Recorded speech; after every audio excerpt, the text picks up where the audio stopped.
श्री कृष्ण भगवद गीता में कहते हैं कि हे अर्जुन, जब जब धर्म की हानि होती है और अधर्म की वृद्धि होती है तब तब मैं अवतरित होता हूँ।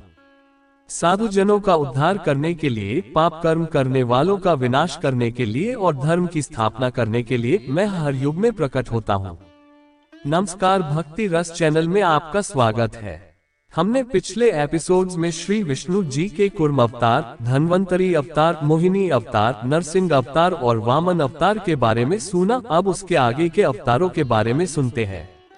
16 हयग्रीव अवतार। धर्म ग्रंथों के अनुसार एक बार मधु और कैटब नाम के दो शक्तिशाली राक्षस ब्रह्मा जी से वेदों का हरण कर रसातल में पहुंच गए।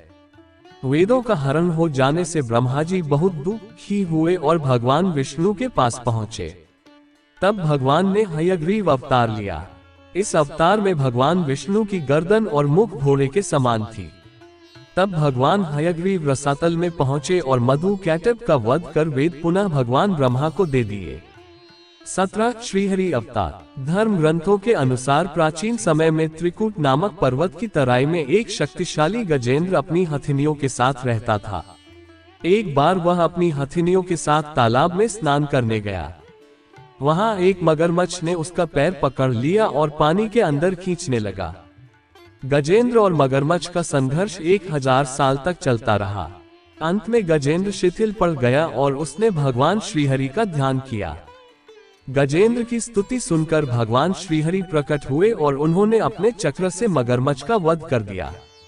भगवान श्रीहरि ने गजेंद्र का उद्धार कर उसे अपना पार्षद बना लिया।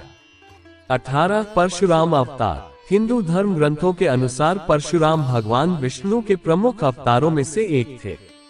भगवान परशुराम के जन्म के संबंध में दो कथाएं प्रचलित हैं। हरिवंश पुराण के अनुसार उन्हीं में से एक कथा इस प्रकार है। प्राचीन समय में महिष्मती नगरी पर शक्तिशाली हयवंशी क्षत्रिय कार्तवीर्य अर्जुन सहस्त्रबाहु का शासन था। वह बहुत अभिमानी था और अत्याचारी भी। एक बार अग्निदेव ने उससे भोजन कराने का आग्रह किया। तब सहस्त्रबाहु ने घमंड में आकर कहा कि आप जहां से चाहें भोजन प्राप्त कर सकते हैं, सभी और मेरा ही राज है। तब अग्निदेव ने वनों को जलाना शुरू किया। एक वन में ऋषि आपव तपस्या कर रहे थे। अग्नि ने उनके आश्रम को भी जला डाला। इससे क्रोधित होकर ऋषि ने सहस्त्रबाहु को श्राप दिया कि भगवान विष्णु परशुराम के रूप में जन्म लेंगे और न सिर्फ सहस्त्रबाहु का नहीं बल्कि समस्त क्षत्रियों का सर्वनाश करेंगे। इस प्रकार भगवान विष्णु ने भार्गव कुल में महर्षि जमदग्नि के 5वें पुत्र के रूप में जन्म लिया। 19 महर्षि वेदव्यास। पुराणों में महर्षि वेदव्यास को भी भगवान विष्णु का ही अंश माना गया है। भगवान व्यास नारायण के कलावतार थे। वे महाज्ञानी महर्षि पराशर के पुत्र रूप में प्रकट हुए थे। उनका जन्म कैवर्तराज की पोष्य पुत्री सत्यवती के गर्भ से यमुना के द्वीप पर हुआ था। उनके शरीर का रंग काला था, इसलिए उनका एक नाम कृष्ण वैपायन भी था। इन्होंने ही मनुष्यों की आयु और शक्ति को देखते हुए वेदों के विभाग किए, इसलिए इन्हें वेदव्यास भी कहा जाता है। इन्होंने ही महाभारत ग्रंथ की रचना भी की। 20 हंस अवतार। एक बार भगवान ब्रह्मा अपनी सभा में बैठे थे।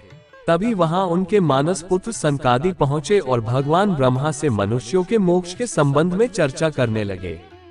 तभी वहां भगवान विष्णु महाहंस के रूप में प्रकट हुए और उन्होंने सनकादि मुनियों के संदेह का निवारण किया। इसके बाद सभी ने भगवान हंस की पूजा की। इसके बाद महाहंस रूपधारी श्री भगवान अदृश्य होकर अपने पवित्र धाम चले गए। ये श्री विष्णु जी के हयग्रीव, श्रीहरि, परशुराम, महर्षि वेदव्यास और हंस अवतार के बारे में जानकारी। इसके आगे के 4 अवतारों के बारे में जानकारी आपको अगले एपिसोड में मिलेगी। आशा है आपको यह वीडियो पसंद आया होगा। अगर आपको यह वीडियो पसंद आए तो कृपया लाइक, शेयर और सब्सक्राइब करें।